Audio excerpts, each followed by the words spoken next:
12 তারিখে নির্বাচন, এই নির্বাচন নিয়ে কি আপনাদের মনে কোনো সংশয় আছে যে নির্বাচনটা হবে কি হবে না নিয়ে কথা বলতে আমাদের সাথে বিএনপির মহাসচিব জনাব মির্জা ফখরুল ইসলাম আলমগীর রয়েছেন রাজশাহী থেকে। জনাব মির্জা ফখরুল ইসলাম আলমগীর, আপনাকে স্বাগত, শুভেচ্ছা এবং অনেক কৃতজ্ঞতা আমাদের সাথে যুক্ত হওয়ার জন্য, আমাদের অনুষ্ঠানে আসার জন্য ধন্যবাদ।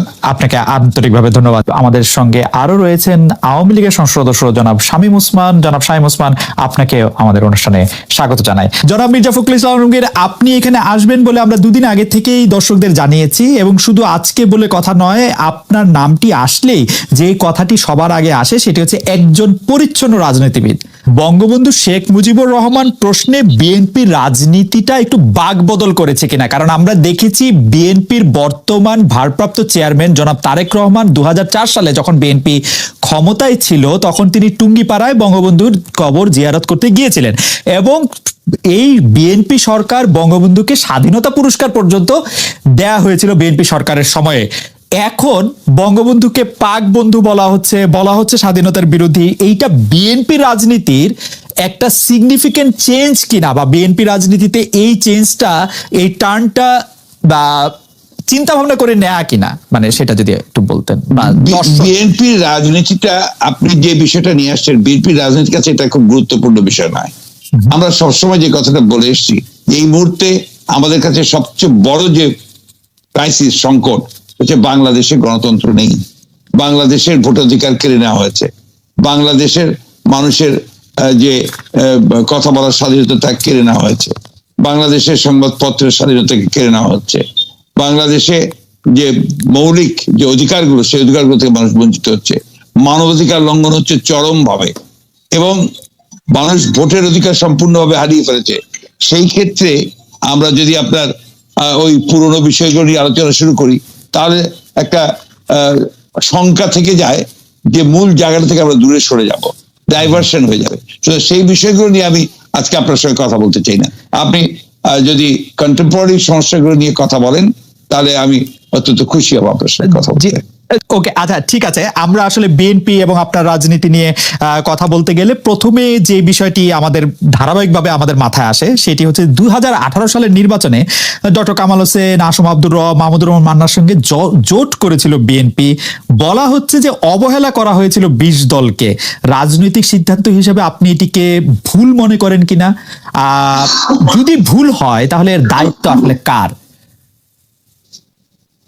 এই বিষয়টা এখন অনেক পুরনো বিষয়, এই আলোচনার মধ্যে আসাটাকে আমি খুব আপনার সমীচীন মনে করি না, কারণ এখন অনেক চড়াই উতরাই পার হয়েছে, অনেক ঢেউ পার হয়েছে, অনেক পানি গড়িয়েছে। এখন রাজনীতি সম্পূর্ণ নতুন প্রেক্ষাপট।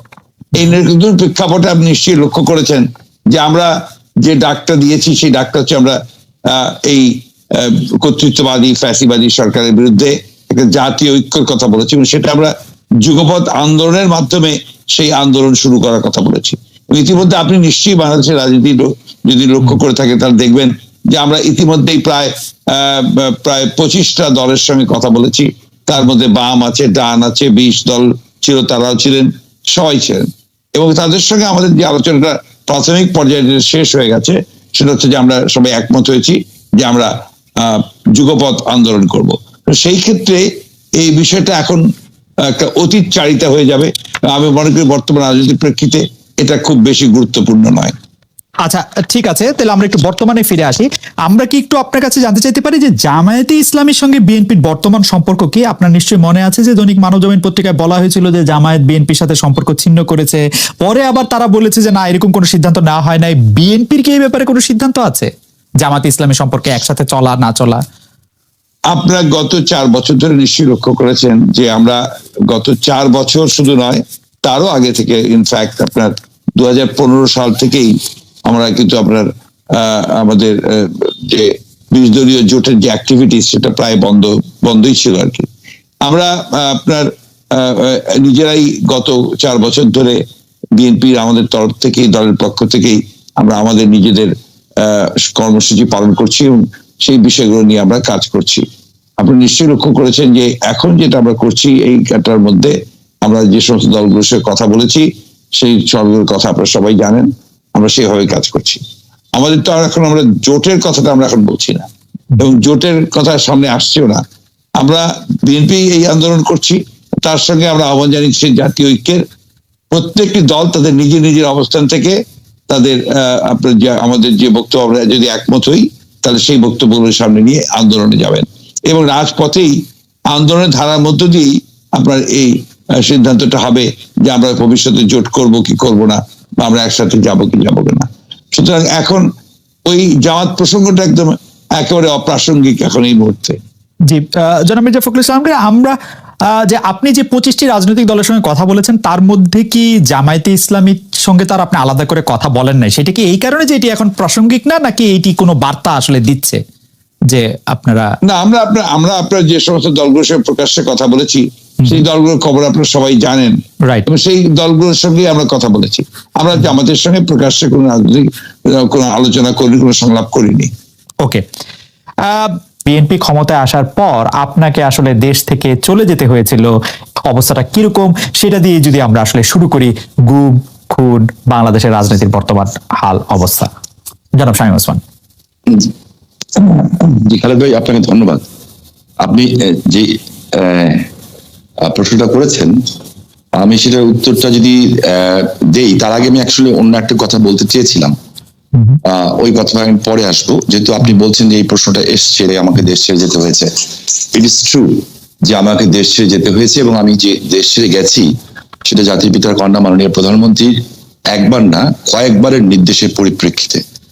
কারণ আপনার নিশ্চয়ই মনে আছে, আপনি একজন প্রতিযোদ্ধা সাংবাদিক, এখানে আমাদের ফারুক ভাই আছেন যাকে ব্যক্তিগতভাবে আমি শ্রদ্ধা করি, এই কারণে শ্রদ্ধা করি যে উনি মুক্তিযুদ্ধটা নারায়ণগঞ্জ থেকে শুরু করেছিলেন বিএনপির নেতা হিসাবে না, শুধু একজন মানুষ হিসাবে এবং একজন মুক্তিযোদ্ধা হিসাবে, মুক্তিযোদ্ধার পরিবার হিসাবে আমি তাকে সম্মান করি এবং আশা করি যে আমরা বিতর্ক না যেয়ে আমরা সত্য কথাটা বলার চেষ্টা করব। তো সেইখানে যে বিষয়টা হচ্ছে যে আপনার খুব স্পষ্ট মনে আছে যে 2001-এর আগে আমি নারায়ণগঞ্জে সারা বাংলাদেশের বুদ্ধিজীবী বলতে কবি শামসুর রহমান সাহেব, প্রফেসর কবি চৌধুরী স্যার, মান্নান স্যার, মানে এই ধরনের যারা বিচারপতি কে এম সোহান স্যার, ওনাদেরকে নিয়ে প্রায় 65 জন বুদ্ধিজীবী যারা বুদ্ধি বিক্রি করে খেতেন না, হ্যাঁ, যারা সত্যিকারী বিদ্যুদীপ্ত মানুষ ছিলেন, তাদেরকে নিয়ে নারায়ণগঞ্জে একটি অনুষ্ঠান করেছিলাম জাহানারি ইমামের স্মরণে। তো ওইখানে তোরঙ্গরে যে একটা ভবন হওয়ার কথা ছিল আর্টস ফ্যাকাল্টি আমার পিতার নামে, কে এম শামসুর জোহার নামে, তো ওইটা তখন সবাই বলেন, তো জাহানারি ইমামকে আমি ব্যক্তিগতভাবে খুব শ্রদ্ধা করতাম একজন মুক্তিযোদ্ধার মা হিসাবে, এবং আমার মনে হয় ফারুক ভাই শ্রদ্ধা করবেন, যদিও বিএনপির আমলে উনি প্রচন্ডভাবে নির্যাতিত হয়েছেন ক্যান্সারের রোগী হওয়ার পরেও। তো সেইখানে আমরা ওনার নামে ভবনটা করি এবং সেই দিন ওই ভবনটা করার পর একটা বিশাল সমাবেশ হয়, ইয়াং জেনারেশনের সমাবেশ। সেই সমাবেশে স্যাররা যারা ছিলেন, যাদেরকে আমরা শ্রদ্ধা করি এবং সারা জীবন করব, এর মধ্যে আমার মনে আছে কবি চৌধুরী স্যার উনি কেঁদে দিয়েছিলেন, আমার মামা হাসান ইমাম সাহেব কেঁদে দিয়েছিলেন, দিয়ে বলেছিলাম এখান থেকে শুরু করো, যেহেতু নারায়ণগঞ্জে আওয়ামী লীগের শুরু হয়েছে এখান থেকে শুরু করো। আমরা কি চান, বলে যুদ্ধাপরাধীদের বিরুদ্ধে কথা বলো। তখন আমরা বলেছিলাম যারা 30 লক্ষ মানুষের জীবন নিয়েছে, 2 লক্ষ মানুষের সম্ভ্রম নিয়েছে, ওই গোলাম আজম গং, শুধুমাত্র ওই গোলাম আজম গং কথাটা উচ্চারণ করেছিলাম যে তাদের এই নারায়ণগঞ্জের পবিত্র মাটিতে প্রবেশ নিষিদ্ধ। এই কথা বলার পরিপ্রেক্ষিতে কিন্তু 2001-এর 16 জুনে, এরপর আপনি দেখবেন তার কিছুদিন পরে জামাতের গোলাম আজম 3 জায়গায় ঢুকতে যান, মুন্সিগঞ্জ, নরসিংদী ঢুকতে পারেন নাই। তখন জামাতের মজলিসে শুরা মিটিং করার পরে জামাতের আজম সাহেবকে। শামীম ভাই, আপনি আসছেন সেজন্য আমাদের অনেক প্রশ্ন আছে, আপনি যদি একটু সংক্ষেপে বলতেন, আমাদের আসলে প্রশ্নের শুরু শেষ নাই, এত প্রশ্ন আপনার কাছে। ফারুক ভাই। জি জি জি জি আমি চেষ্টা করবো যে মানে তাড়াতাড়ি শেষ করতে, কিন্তু আমি যদি সাবজেক্টটা বলতে না পারি তাহলে উত্তরটা দিতে পারবো না, তাই না? জি জি। তো থিং ইজ লাইক দ্যাট। তো যাই হোক, পরে নিজামী সাহেবকে ইয়ে করা হয়,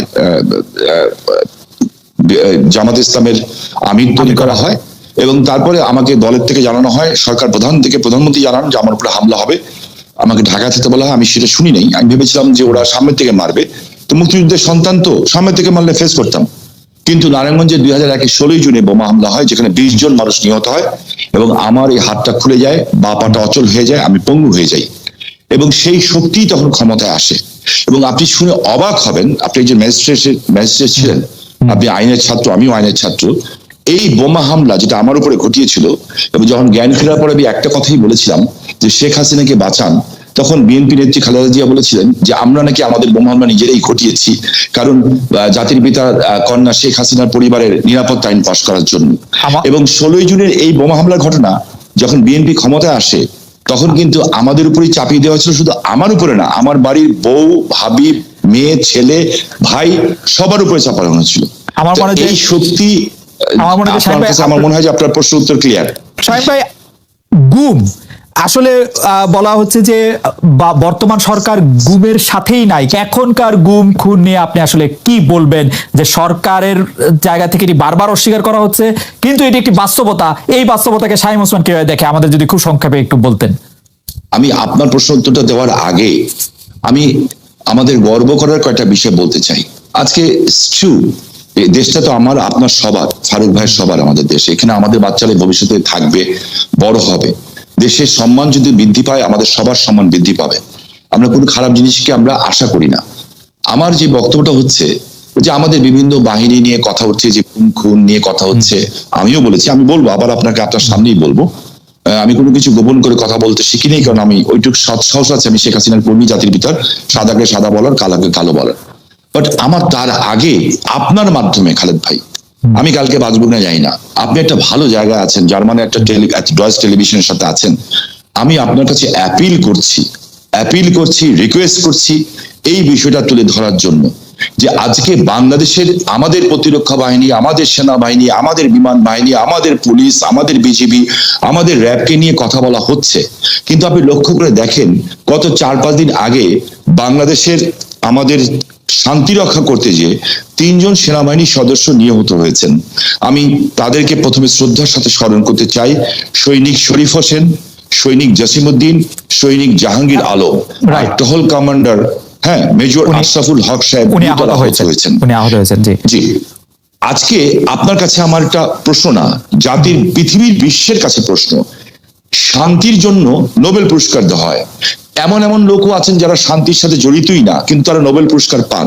আমি কোনো ব্যক্তির কথা বলবো না, বাট আমি খালেদ মহিউদ্দিন সাহেবকে বলতে চাই যে এই ভয়েস রেইজ করার জন্য, যে আমার বাংলাদেশে প্রতিরক্ষা বাহিনীর পৃথিবীর শান্তির জন্য, এই বিশ্বের শান্তির জন্য আমার গর্ব, আমার বাহিনী 139 জন মানুষ জীবন দিয়েছে, 139 জন মানুষ। আমার মনে হয় যে শামীম ভাই, আপনার বক্তব্য এই অনুষ্ঠানের মধ্যে পরিষ্কার, এবং কেউ এটা নিয়ে আসলে দ্বিধা করবে না।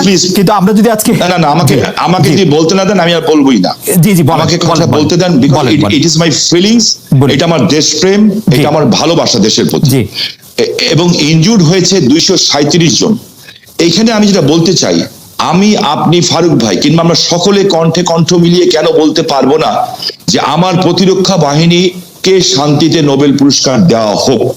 ওকে, আমরা বললাম, আমরা কেন বলতে পারবো? আমরা বললাম শান্তির জন্য জীবন হয়। আমি আশা করি যে এই বিষয়ে আপনি কথা বলবেন। আমাদের দেশে আজকে যে প্রশ্নটা আপনি করেছেন, গুম